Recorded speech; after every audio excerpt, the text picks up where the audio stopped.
Waqt intervista fuq l-istazzjon F-Living minn Karl Bonacci, l-eks deputat nazzjonalista Mario Gallia sostna li llum hemm deputati tal-Oppożizzjoni li huma mdejqin.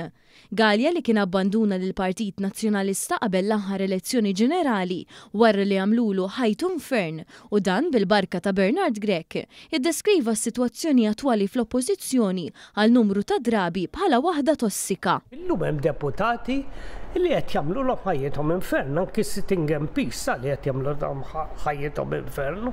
Hemm deputati temmel li hemm deputati Iva li huma mdejqin, żguru. Dwar tali sitwazzjoni Gallia ponta subaw kontinwament lejn il-kapu xenti Bernard Grech bħala raġuni ewlenija. U koll irrimarka t-tempistika ta' riżenja ta' Grech li bħall-eks segretarju ġenerali Clyde Puli qablu iddeskrivija bħala l-uniku qan warajja ma kienx l-aħjar interess tal-Partit Nazzjonalista. Kienet irresponsabbli li jirreżenja meta jirreżenja. Jekk kellu jirreżenja wara l-elezzjoni ta' 22.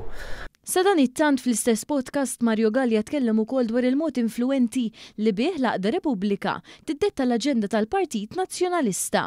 Sostna li l-Aqda Repubblika tissettja l-aġenda fil-waqt li l-Partit Nazzjonalista jirreaġixxi biss. L-Aqda estremista tal-establishment li l-perċimes warajja Robert Aquilina u hu id-deputat Karol Aquilina.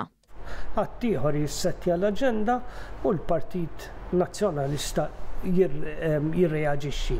Naħseb partit politiku għandu bżonn jerġa' jissettja l-aġenda u